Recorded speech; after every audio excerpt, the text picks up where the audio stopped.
Welcome to our journey through time, exploring the powerful African kingdoms and their vibrant trade networks before the arrival of Europeans. For centuries, these kingdoms flourished, demonstrating remarkable ingenuity, complex social structures, and vast trade networks that spanned continents. From the banks of the Nile River to the bustling markets of Timbuktu, we will uncover the stories of these empires, their rise to prominence, and the legacies they left behind. Join me as we delve into the heart of Africa, exploring the architectural marvels, cultural achievements, and economic prowess of these often overlooked civilizations. The story of Africa's kingdoms begins with perhaps the most iconic civilization of all, ancient Egypt. Here, along the fertile banks of the Nile River, a civilization blossomed, fueled by the lifeblood of the Nile's annual floods. Ancient Egypt was a land of innovation and grandeur.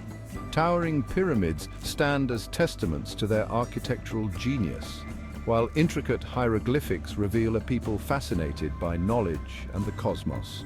Their advancements in mathematics, astronomy, and medicine were far ahead of their time.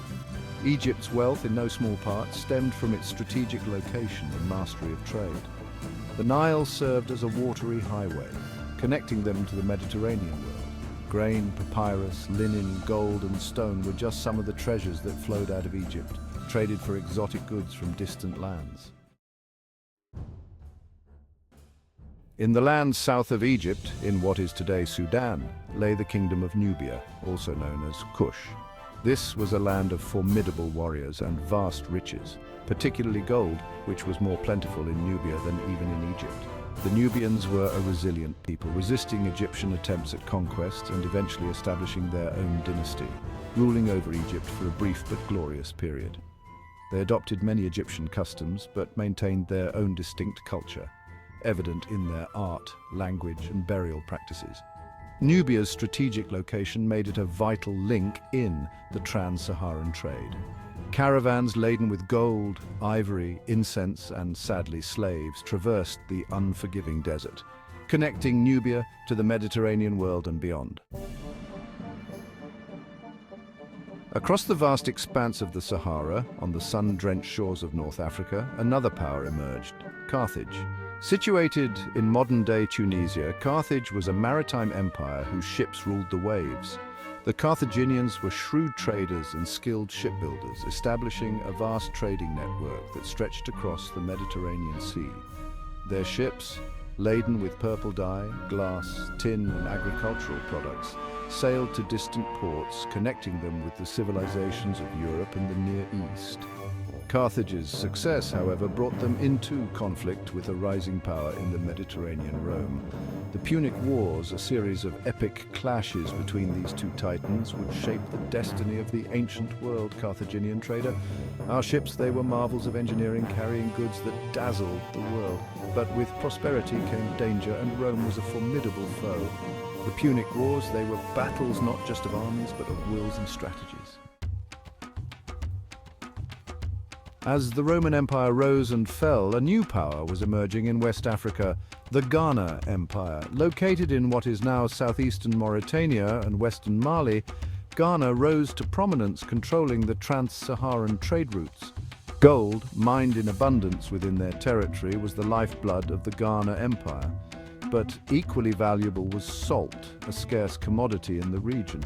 Ghana's control over both these resources made them an economic powerhouse, attracting traders from across the Sahara. The rulers of Ghana, known as Ghana, were both wealthy and powerful.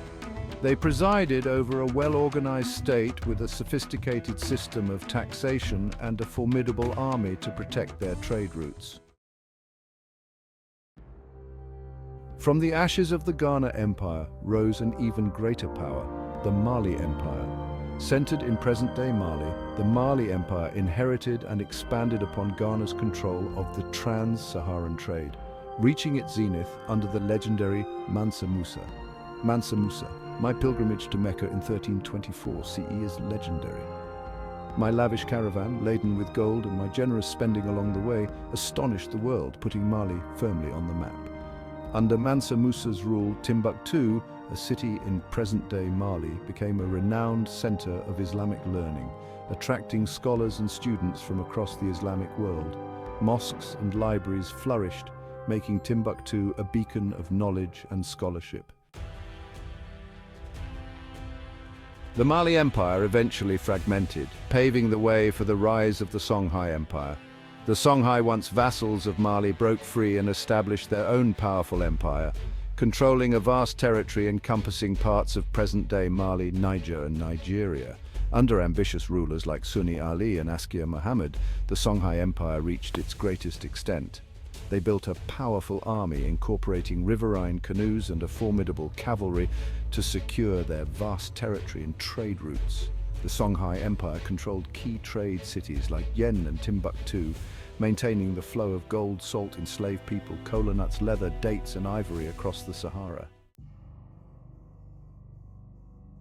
While empires rose and fell in West Africa, a different kind of power was taking shape in the south. In what is today Zimbabwe, a powerful kingdom emerged, leaving behind a legacy etched in stone: Great Zimbabwe. The people of Great Zimbabwe were skilled builders and traders. They constructed massive stone walls, some reaching over 30 feet high, without the use of mortar, a testament to their architectural prowess. These impressive structures, now in ruins, give us a glimpse into their lost civilization. Great Zimbabwe was a major trading center, connecting the interior of southern Africa with the Swahili coast. Gold, ivory, and cattle were traded for goods from distant lands, including Chinese porcelain and Persian glassware, evidence of their far-reaching trade networks. On the Horn of Africa, in present-day Ethiopia and Eritrea, lay the Kingdom of Aksum.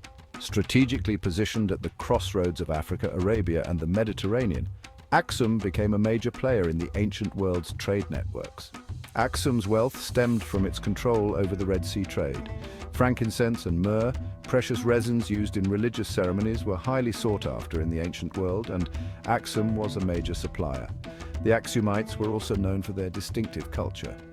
They developed a unique written script, minted their own coins, and erected towering obelisks, some of which still stand today, silent witnesses to their former glory. In the forests of West Africa, another powerful kingdom flourished, the Benin Empire. Located in what is now southern Nigeria, Benin was renowned for its art, particularly its intricate bronze castings.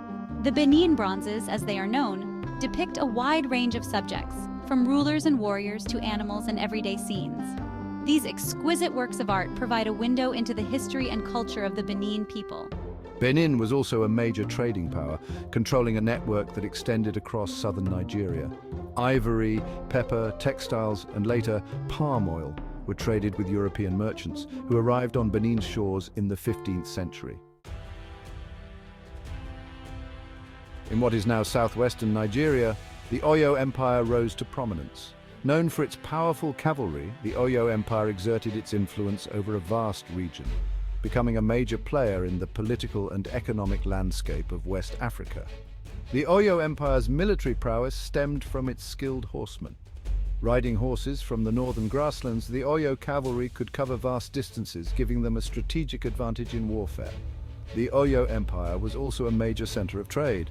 Textiles, agricultural products, and sadly enslaved people were traded with neighboring kingdoms and with Europeans who arrived on the coast.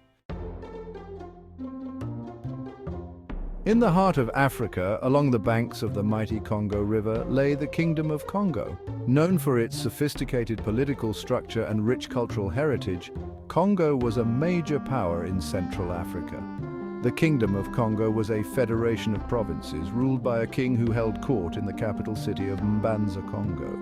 The king's power was balanced by a council of elders who advised him on matters of state. Congo was also a major trading power, controlling access to copper, ivory, and other valuable resources. When Portuguese traders arrived in the late 15th century, Congo engaged in trade with them, exchanging ivory, textiles, and, sadly, enslaved people for European goods. These kingdoms, each unique in their own right, represent only a fraction of the rich tapestry of African history. They were sophisticated and powerful, laying the groundwork for the diverse cultures that exist in Africa today. Their stories challenge the misconception of a continent frozen in time, revealing instead a dynamic and interconnected past. From the monumental architecture of ancient Egypt and Great Zimbabwe to the artistic brilliance of Benin and the intellectual vibrancy of Timbuktu, these kingdoms left an indelible mark on the world. Join us next time as we continue to explore the rich history of our world, uncovering the forgotten stories and celebrating the enduring legacy of these extraordinary civilizations.